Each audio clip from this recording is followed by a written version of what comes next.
Pada masa dinasti ke-18 Fir'aun di Mesir, yaitu sekitar tahun 1567 sebelum Masehi sampai dengan tahun 1339 sebelum Masehi, di pesisir barat Pulau Sumatera telah ada pelabuhan yang ramai dengan nama Barus. Pelabuhan ini berkembang dengan baik dikarenakan ada bangsa yang mengatur serta menjaganya dari serangan bajak laut atau negara lain. Penguasa pelabuhan Barus dikenal dengan nama bangsa Malay.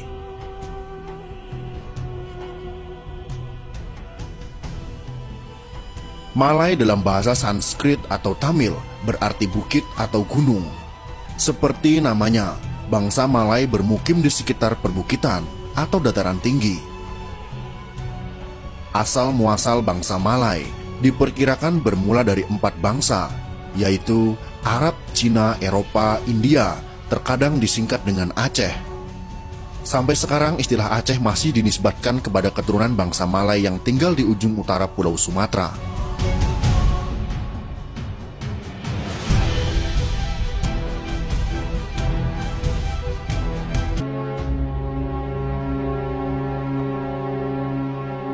Bangsa yang pertama kali datang adalah bangsa Hindia Malaya atau dikenal dengan Himalaya. Bangsa Himalaya merupakan interaksi antara bangsa Hindia dengan bangsa Malaya. Bangsa Hindia merupakan keturunan Kush, keturunan Ham bin Nabi Nuh. Sedangkan bangsa Malaya merupakan keturunan bangsa Malaya Purba, Atlantis atau Sundaland, yaitu penduduk asli Nusantara yang selamat dari bencana banjir Nuh. Pada awalnya mereka tinggal di kaki gunung Himalaya. Sekitar tahun 6000 sebelum Masehi, mereka datang ke Pulau Sumatera. Mereka menyusul kerabatnya bangsa Polinesia, yaitu keturunan Het, keturunan Ham bin Nabi Nuh, yang telah terlebih dahulu datang dan bertempat tinggal di bagian timur Nusantara. Pada sekitar tahun 4500 sebelum Masehi, datanglah bangsa Cina atau bangsa Formosa, yaitu keturunan Sini, keturunan Yafits bin Nabi Nuh. Bangsa ini membawa budaya agraris dari tempat asalnya.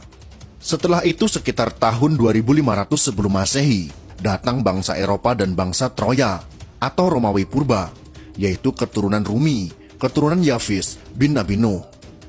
Mereka membawa peradaban Harappa yang dikenal sudah sangat maju.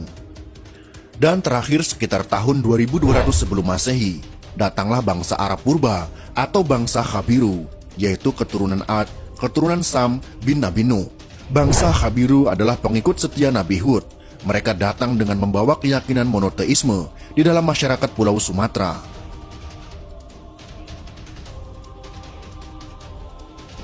Penyatuan keempat bangsa ini dikenal dengan nama bangsa Malay, yaitu bangsa Aceh Purba atau Melayu Proto, dengan mata pencaharian utama sebagai nelayan dan petani.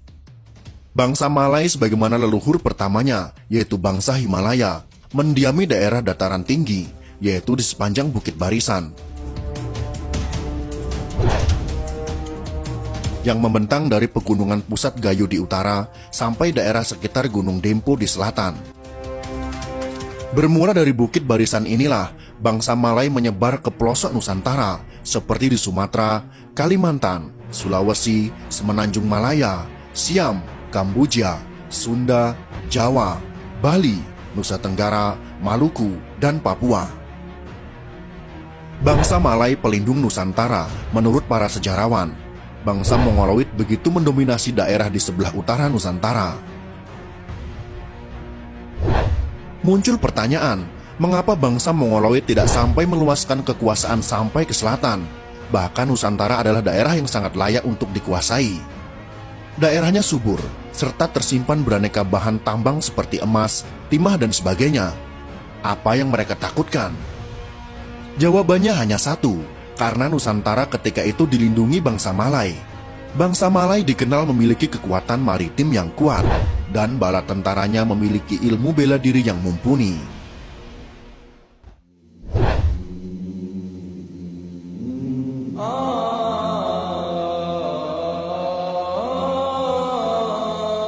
Siti Kanturah, leluhur Bani Jawi, pada sekitar tahun 1670 sebelum Masehi, dikabarkan Nabi Ibrahim, yaitu keturunan Syalih, keturunan Sam bin Nabi Nuh, telah sampai berdakwah di negeri bangsa Malay.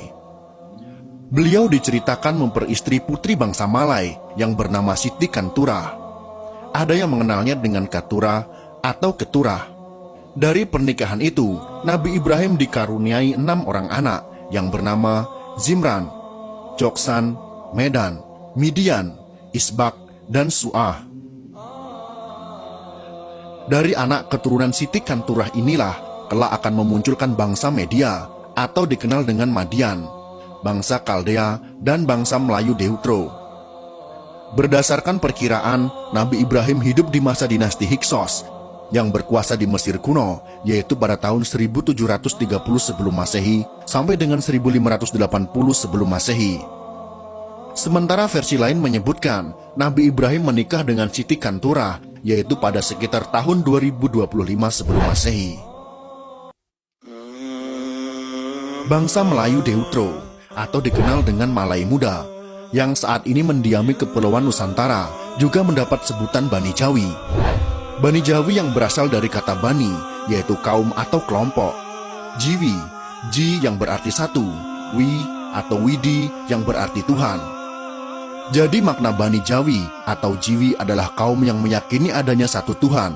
Keterangan mengenai Bani Jawi sebagai keturunan Nabi Ibrahim ditulis oleh sejarawan terkemuka, yaitu Ibnu Athir, dalam bukunya yang terkenal yang berjudul Al-Kamil fi Al-Tarikh.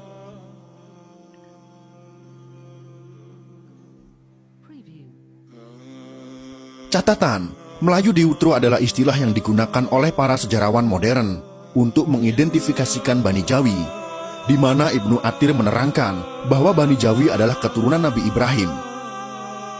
Keterangan Ibnu Athir ini semakin nyata ketika baru-baru ini dari penelitian seorang profesor dari Universiti Kebangsaan Malaysia diperoleh data bahwa di dalam darah DNA Melayu terdapat 27% varian Mediterranean, yaitu merupakan DNA bangsa-bangsa Eropa Semitik.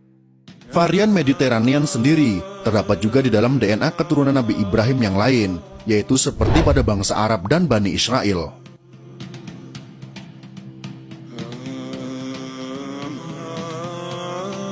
Suku Jawa adalah suku terbesar dari Bani Jawi, dan sejak dahulu mereka menganut monoteisme, seperti keyakinan adanya Sang Hyang Widi atau Sangkan Paraning Dumadi.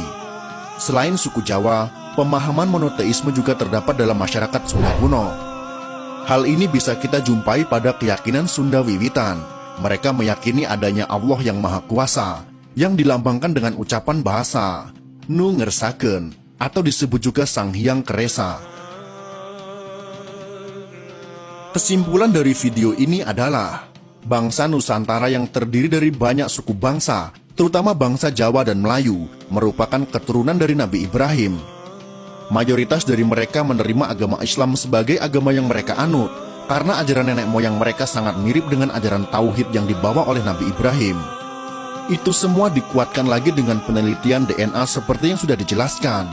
Semoga informasi ini bisa mempererat kembali hubungan Jawa dan Melayu pada khususnya, bahkan semua suku bangsa yang ada di Nusantara ini. Karena kalau kita tarik garis lurus, maka kita memang masih satu keturunan yang sama. Semoga informasi ini bisa bermanfaat untuk kita semua.